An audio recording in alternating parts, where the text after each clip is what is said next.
year. I had never been on a mission trip. And I was on fire for God then, and then I started having second thoughts about going.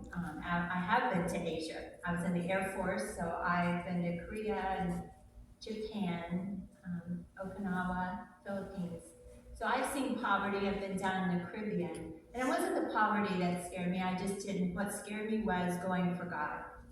And then I had some temptations come along. Even as we get older, people always think that as we get older, we don't have any temptations.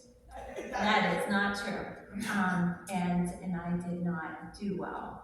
So God and I had to come back together again after that. So I was feeling a little shame and really not ready. And then the devil enters in other ways. And so I wasn't feeling connected to the team. All those little things. Someone says something that you don't like. And I decided I didn't want to go. So they said, well, Sandy, you will lose at least half your money. And I said, well, better to lose half than all, right? So I was that rebellious at that moment. But God had a hold, and I knew that He wanted me to go, so I did go. And so this was at the beginning of June, so it wasn't that long ago. I spent 10 days. And I do sponsor a little girl in Kenya, in the slums of Mathare North, in Nairobi, the city, the capital. And I was looking forward to meeting her in person. I knew I was going to get to do that. She's 7 years old. And How old? 7. She's 7 years old. So that was, I was excited about that. But I really didn't know why God wanted me, and I didn't know the why until I got back, really. And Peter plays a role in that. But I did know that I was to go, and so I went. And I can tell you, if you've ever been in a foreign country, like in the Caribbean, It's not poverty, is a big thing. But what I had experienced in those countries was panhandling, to a scary level of panhandling, where they touch you and grab your luggage, so you have to pay them to get it back, but they're helping you. And so I was sort of expecting that, because the people are very poor. But no, they are also very industrious and want to work. And so no one touched me. And I didn't see that panhandling at all the whole time I was there. They don't ask for something for nothing. They are really trying to work. But what's hard on the folks is, it used to be that they could make a living from being herdsmen or planting, but the world has changed, and so millions of them now live in the city, and they struggle. And that government charges for education. So if you don't have money, you can't get an education. And so through the organization that I sponsor, the children are able to get an education, but they also go into these communities and help them have savings clubs, so that they help themselves with the meager amount of money they're able to make as day laborers. They can save it, and they borrow money from themselves to set up what we would not call a business. We would think it was a hut at best beside the road, selling daily produce that they were able to get from someone else, or maybe even from the landfill, maybe even from the garbage. But that is for them a business, and allows them to become self-sufficient. And through education, their children and their grandchildren can have a better life. When I was coming back on the airplane, and I always want to say stewardess, but that is not correct. He was a man, and it was not a stewardess. So one of the attendants on the plane, Kenya Air, was from one of the slums in Mathare. And through this program that I sponsor a child, he had been able to have an education, and he, all the way through university, and he was now working and also supporting his family members that still live in that poverty. So it was really, I just saw evidence of God's goodness and of how we as fellow Christians have helped in so many ways. So that really touched me. You always find good people. There are always good people everywhere, yes. So I brought with me some pictures that you can look at if you're interested, but I have a picture that looks down on part of the slum. It goes for miles and miles, and it's just 10 shacks, all connected. And a picture of me walking with my little girl. We are not in the slum. We're walking down the street in the city, about to enter the slum because it's just alleyways between the 10 shacks. She is 7. Yeah, Lena Lease is her name. And I found how I got to Kenya when I went to visit her family.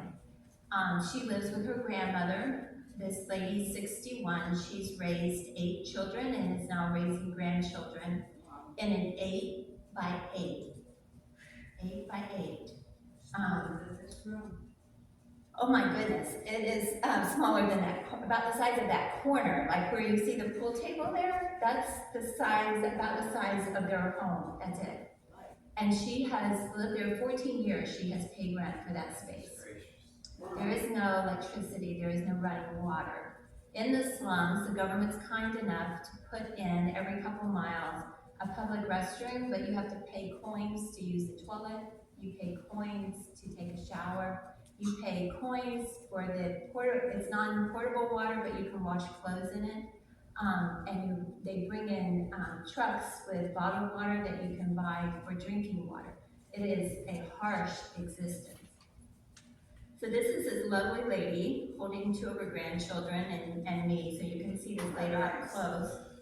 Her name is Phyllis, and as I met her, she doesn't speak English. She never was able to go to. She's gonna learn, like I did. So she had one of her youngest son was the translator, and so I told her as we talked that I would always pray for her. And she told me, and I didn't need an interpreter to tell me what she said back to me. She looked me in the eyes and said, Sandy, I have been praying for you. Because she knew my name because I sponsored her granddaughter. So I felt God in that moment that he had honored her prayer, he had answered her prayer, and that's why I was in Kenya. That's perfect. We took 200 children out of the slum to eat at Kentucky Fried Chicken. And I have a picture of me and 2 smiling faces on the bus. I visited several schools in Kenya, 2 in the slums of Nairobi. And then we went to Kalifi, which is on the coast of Kenya. And there's a school. Where was that? Kalifi. And that school has only been there a year and a half. They're still building the building. The children there would have had to go 5 miles for schooling before, so they were not educated. I met a young girl who is about to enter 8th grade. So in a year and a half, she has done 7.5 years of schooling. Beautiful. Yeah. So I have a picture of me standing beside her, very proud of her. And some of the children. So I'll pass these around. Before we left, we did see the beauty of Kenya, and so I'm gonna mispronounce it. I need your help. I'm so bad at pronouncing the largest freestanding mountain in Africa. Kilimanjaro. Thank you. Yes, what Peter said. Kilimanjaro. I know Kim. That's the mountain. Early in the morning, before the clouds come in, you can actually see it. So we were able to see it. We also saw some wild animals.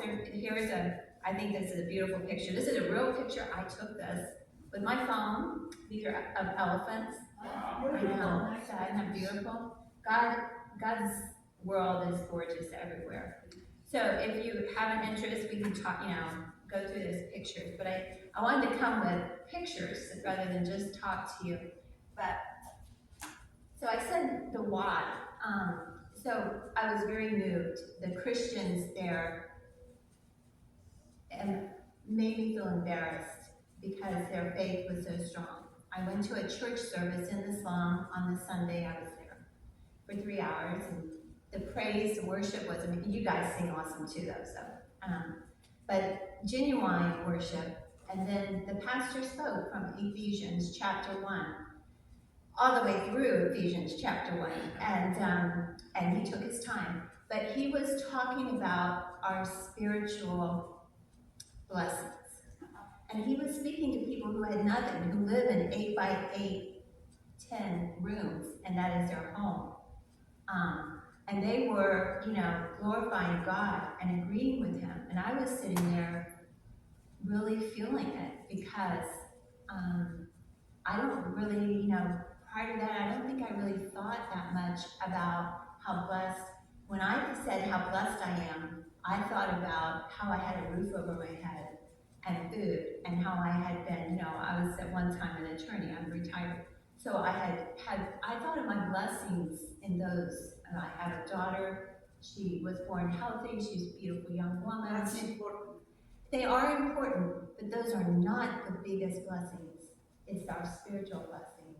And I was humbled. I was so humbled that day, and I still feel it and as I drove here today, I wanted you to somehow sense that feeling that it's our spiritual blessings. It is not only our salvation and the hope we have for the future, but it's that God's with us each day. He truly is. We are adopted. And, the Romans in the first century, adoption is something they did with adults, not with children. Yeah. And it was someone who had no children, and they had something to pass on, and they didn't want it to go to the state or up for auction or whatever. I'm not sure what happened to it, but they avoided that. And so they would adopt an adult.